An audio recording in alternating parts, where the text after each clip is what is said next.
Hi, I'm Mitch, and welcome to the Restoration Road as we continue our series on street smarts from Proverbs. And to help me do that is Mr. Youth for Christ, Larry Lee Lance. Thank you for being here, Larry. Good to be here, Mitch. And the founder of Empowered Sports Club and Empowered Volleyball Academy, professional volleyball player extraordinaire, Sir William Robbins. Coming off back-to-back national indoor championships. Thank you. But your wife and your doctor says it's done? It's officially over with. It's sand only, right? It's been a good ride, yes. And Shirley Woods, the founder of the Old Wilson Center. Thank you, Shirley, for being here and sharing your insights with us. Thank you for inviting me. Today we want to talk about learning. Shirley's thinking something every man should be able to do much better than they are. And we're going to go through 4 components of learning from Proverbs based on the Hebrew word for learning. And the very first thing we're going to look at is motivate like honey. It's probably not a perfect metaphor or simile, but that's the way we're going to roll today. And there's a reason for it, and I'll tell you that at the end. Motivate like honey. First, Proverbs 22:17 says that we should pay attention, and it literally means to bend the ear. And rabbis used to motivate their young students to pay attention when teaching them, and they'd give them a spoonful of honey. Makes me want to have a spoonful of honey right now. That sounds good, doesn't it? Yes. Pay attention. Will, do you ever? No, not you. Oh, do you ever? Yes, sir. Do you ever have to consider how to motivate your players? Yeah, motivation that's key. That's why you have so many motivational speakers. I think we're all just in life. A lot of times we lack motivation.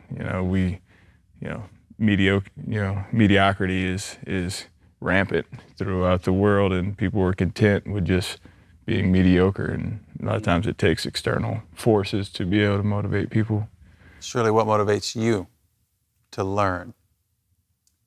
Knowledge is power, but my deepest desire is knowing the Word of God and then making it applicable in life wherever or whatever situation.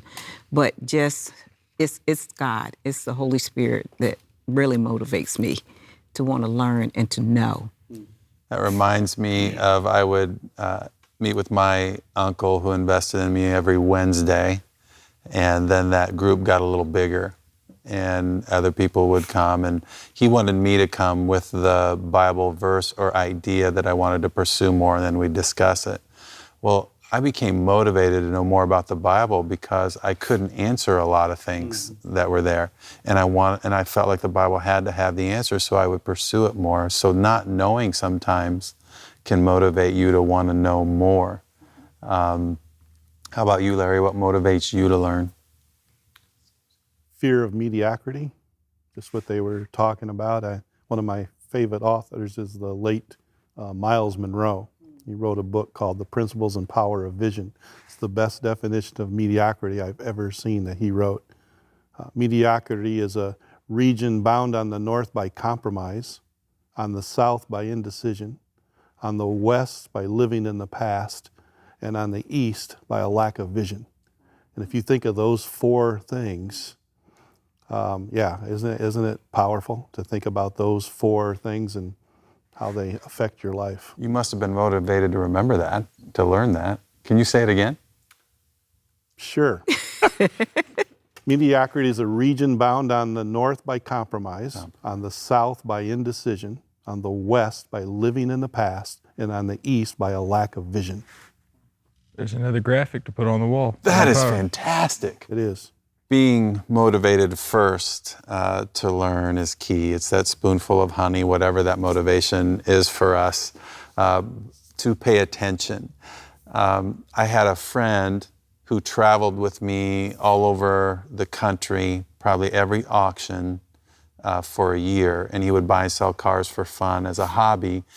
He was in the insurance business, and he was my dad's age. So it was really fun. It was fun for me to have somebody like that who just out of nowhere just decided he was going to do that with me.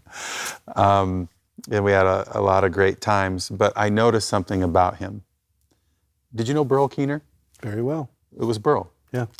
And Burl if I would say, Burl, I went to the store. He'd say, wait a minute. You went to the store? Yeah, Burl, I went to the store and I bought a Diet Pepsi. Wait a minute. You went to the store and you bought a Diet Pepsi? Yeah, Burl, I went to the store, I bought a Diet Pepsi. I took a sip and it was so good. Wait a minute. You went to the store, you went in, you bought a Diet Pepsi, you took a sip and it was good? Is that what you're telling me? It was good? Well, he would repeat everything. You know what I'm saying? Yep. He'd repeat it all back to you. Yeah. So I go to my dad one day and I said, Dad, what? I said, you ever notice how Burl Keener repeats whatever you're telling him? Oh, yes. I go, you've noticed it? We've never talked about this. You've noticed? Oh, yes. Every great salesman repeats what he hears. There you go. I said, oh, okay. There you go. So my wife and I that night are driving to Indianapolis. And in the old days, the mile marker around here was 126. It's 326 now, but it was 126. And we take off and it just hits me. I'm going to do this to her.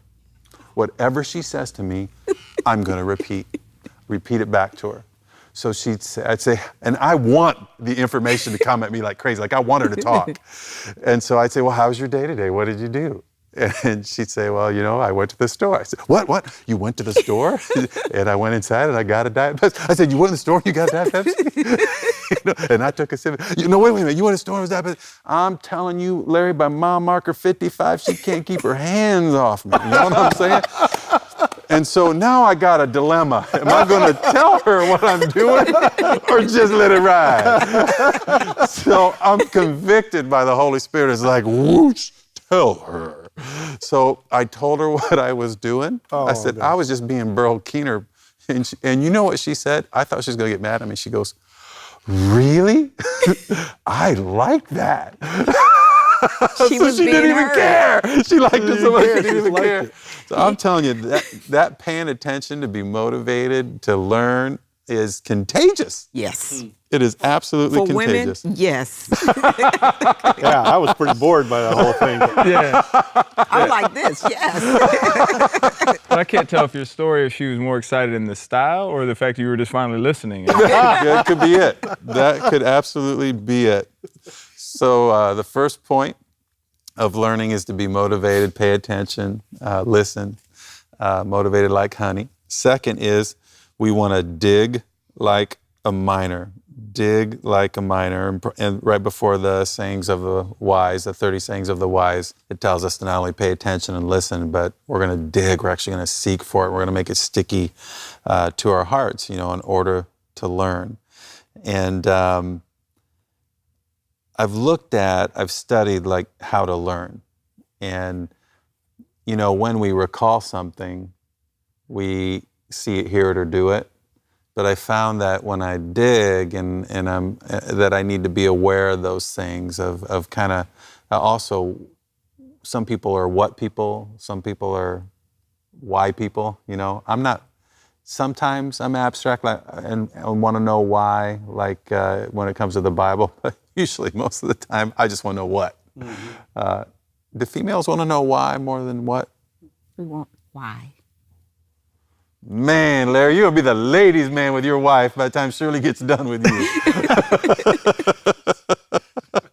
Help me, please. Yes. Why does that make you feel that way? That's excellent, William. That is excellent. You can steal that one. That's another freebie, Larry. Yeah. That's where that intimacy comes in. See, we're getting into something. Yeah. My brother says before you read the Bible, ask God, what do you want me to know, do, or change as I read this? And as I dig in the Bible and I find something that's like, it's like I read a few days ago, God says, you are going to be my signet ring. And I think, oh man, that is a beautiful, beautiful picture. I walk away and I start thinking about it and I know the reference, but then I read a few other chapters and I go to the next day and I thought, I know it was like 3:17. What book was I reading? Was that I was at the end of that prophet? Was it this one or that one? And I found that it works so much better that whether it's your iPad, if you're going digital or whatever it is, or if it's a journal, that you just keep a little note of that.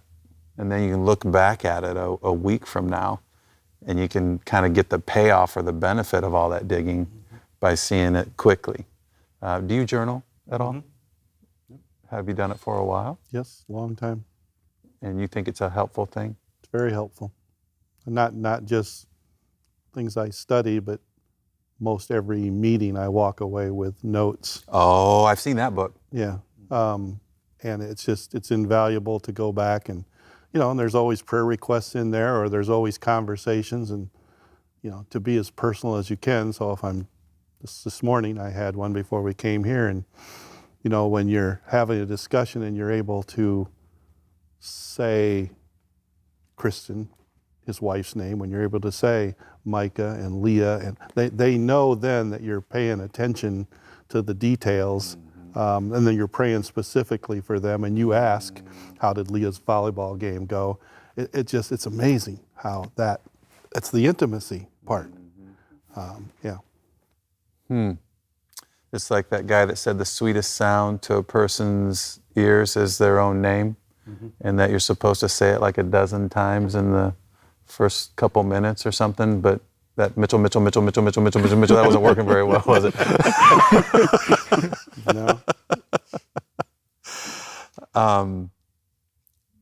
Do you journal, Shirley? Sometimes, not as often as I should. Maybe if I learned to rest a little bit more, I could. I'm getting there. Now, I remember at Kim Hatch's memorial service, did you have Kim's Bible? Yeah. And it was where she had written and... all kinds of notes in her Bible that you could tell it was very well used. But yeah, she had a good memory too, but she wrote a lot. And I thought it was good that she wrote it in her Bible. The beauty of all that was passed on to her kids, to be able to see, their mother's thoughts and her feelings and her time with the Lord. Yeah, you gave one of the best talks I've ever heard in my life that day about that Bible and about Kim. Will, do you journal? I'm guessing you don't journal. Well, it's kind of seasons. When I was incarcerated, actually journaling, and then as we talked yesterday about communicating with my grandmother, she really helped me to work through a lot of issues. My parents have been divorced since I was young, I didn't have a deep, intimate relationship with my father. So, through my own journaling, through long letters with her back and forth, and her helping me to understand how, my father was raised, my grandfather was raised. And once you start to see some of the generational curses, and you start to see that, my father did the best he could based on the knowledge that he had and raised me the way that he was raised and how he thought was right. And so that process really helped me. But it was probably, one of the most important things besides getting saved and what Dr. Cosby was doing in my life, just understanding, how I was kind of wired, genetically, kind of what's been passed down through generations through my father, really helped me a lot, helped me to really grow as a person and understand myself a lot better. And then now I've got a terrible memory. And so I take notes on everything. Oh, do you? Yeah. And so I'm thinking in my mind, how in the world would you ever have time to do any of this? But you have to do it or you're going to take more time. Yeah, I have to. And so that's why, I just had my old phone, the one that's catching fire all the time now, I love because it had a stylus. And so I'm still kind of old school. I like to write. Yeah. And so it was nice to have that phone. I could write on it and it was always there, because what I find is I take notes and I lose the notes. They get scattered everywhere and I got thousands of notes. So I try to keep it together. And then my wife just bought me a book. I forget what it's called.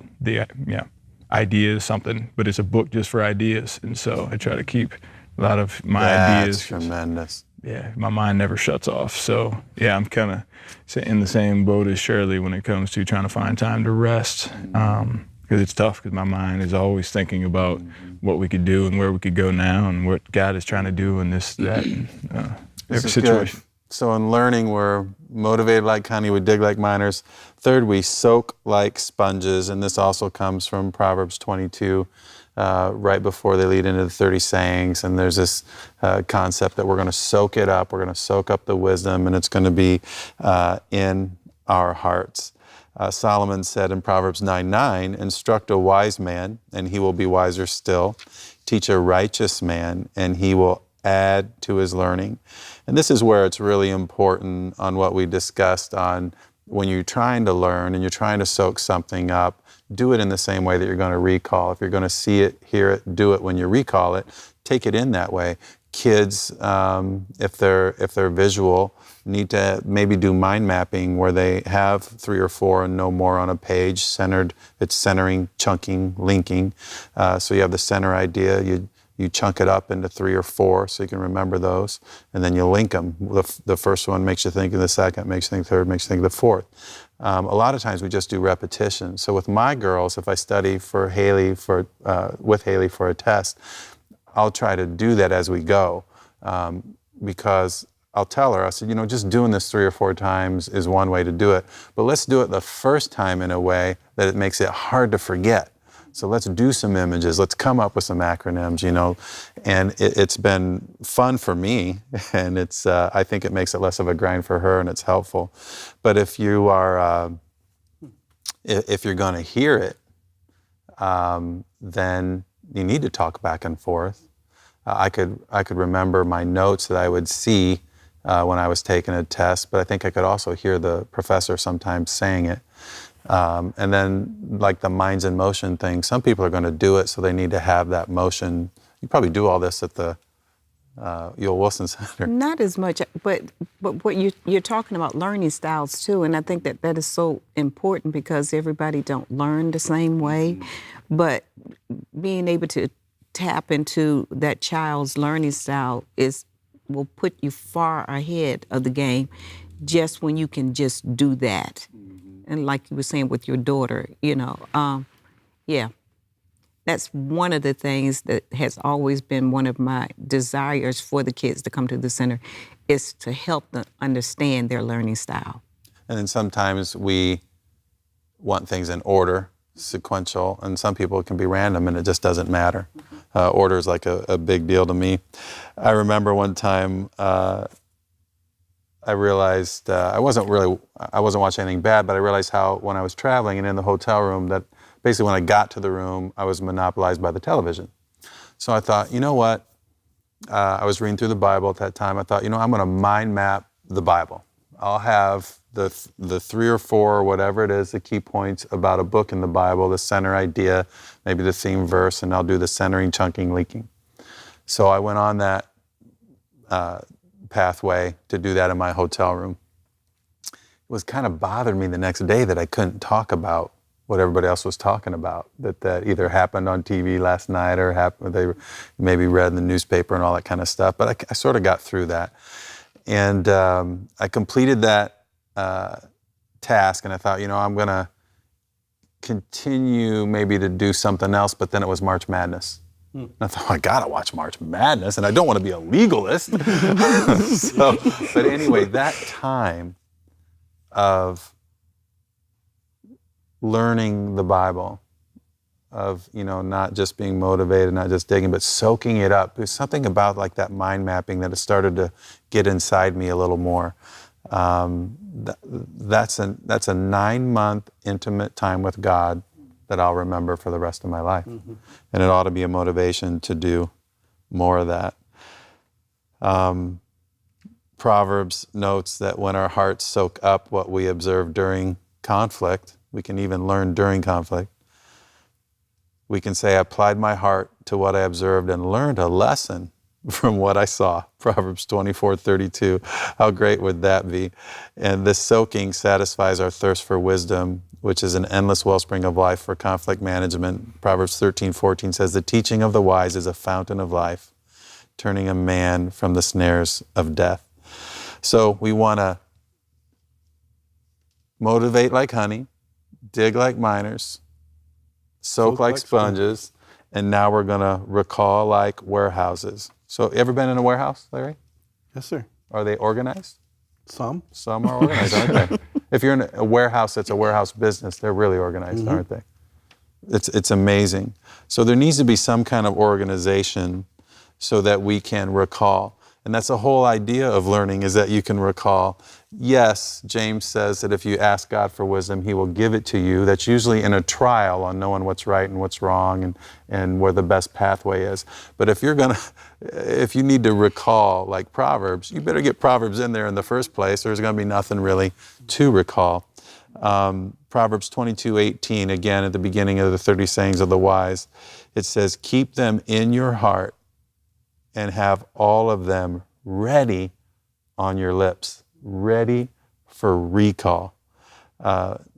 In Proverbs 2, it says, my son, if you accept my words and store up my commands within you, AKA like a warehouse, then you'll understand the fear of the Lord. Except there is the same Hebrew word for learning. Isn't that interesting? And he went on to clarify that recalling like a warehouse flowed from warehousing wisdom in our hearts. He said, my son, do not forget my teaching, but keep my commands in your heart. And that's why I think it's important that we soak in the same way that we're going to recall.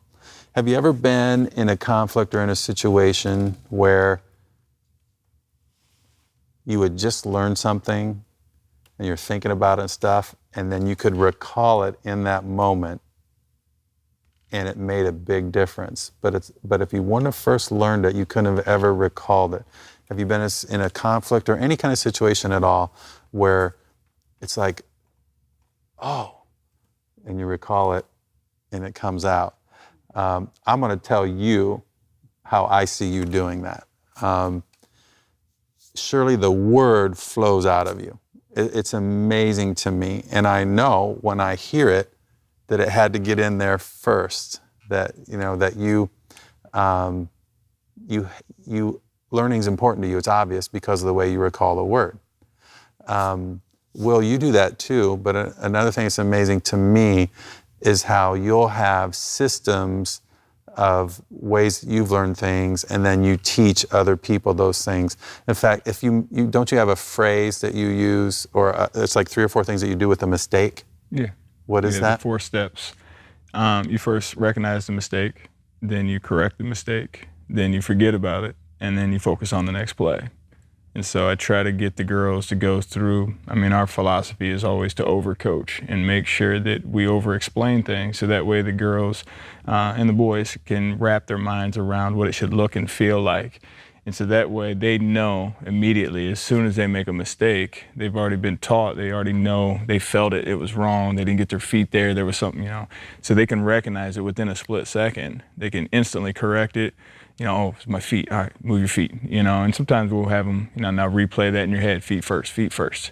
And then forget about the mistake, because there's nothing you can do. It's in the past. There's nothing you can do to fix the mistake besides, the next ball, get a better pass. And so, we try to, every mistake really quickly, it takes you about 2 seconds just to be able to recognize it, fix it, forget about it, and then focus on that next play. And if you can get through, I think sometimes in life, if you can just kind of go through those steps, but usually we get hung up somewhere where we don't either recognize it, and that's kind of the first step to recovery in different programs, recognize that you have a mistake or an issue, and then once you fix it, then forgetting about it, because as we know, the devil continues to bring up your past and all your sins, and a lot of times you get stuck just holding on to your past, and you're never really free to have joy and move forward.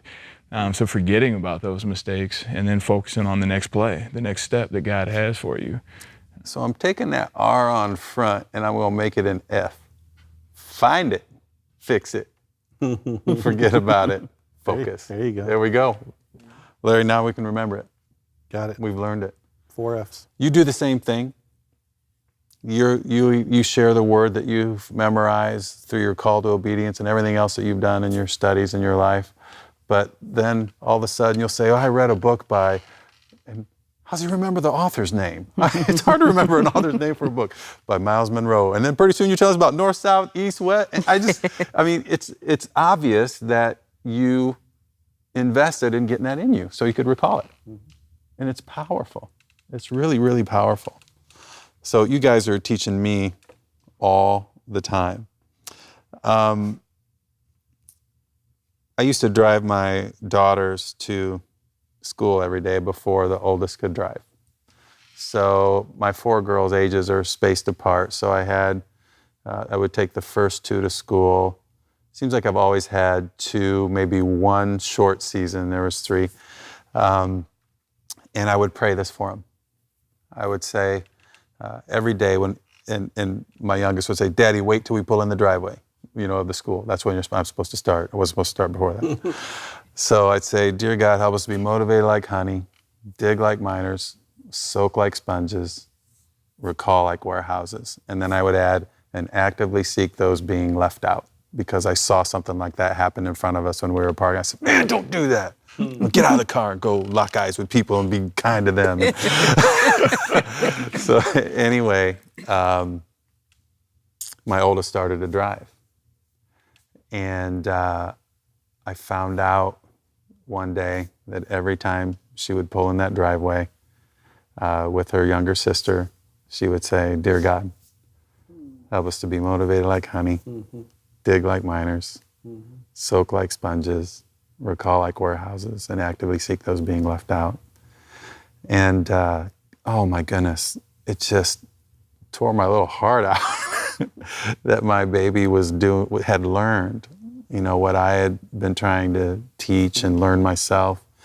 And now my 3rd is driving to school, Lily, with her younger sister. So one day I pulled her younger sister aside, Haley, and I said, hey, come here. I got a little different demeanor about this one. And I said, is she saying, when you pull in the driveway, God, help us to be motivated like honey, dig like miners, soak like sponges, recall like warehouses? Yeah, she is, Dad. We'll go actively seek those who are being left out? Yeah. Okay, good. But I just think that's a tremendous picture of how it gets paid forward. And that's the whole idea of learning, is that you would be motivated like honey, to dig like a miner, to soak like a sponge, but be able to recall it like a warehouse in order to pass it along humbly and wisely to the next generation as you continue to pursue street smarts from Proverbs. My name is Craig Cabe with the Fellowship of Christian Athletes, and as you know, biblical wisdom is rare in our world today. In Street Smarts for Proverbs, Mitch Kruse does a wonderful job of pointing us to God's truth for wisdom, but also giving us practical examples and real-life examples of people who lived street smarts for Proverbs. That wisdom is rare in our world today, and we use the book to give to our interns and other staff to encourage them to live lives of wisdom that we can learn from Solomon.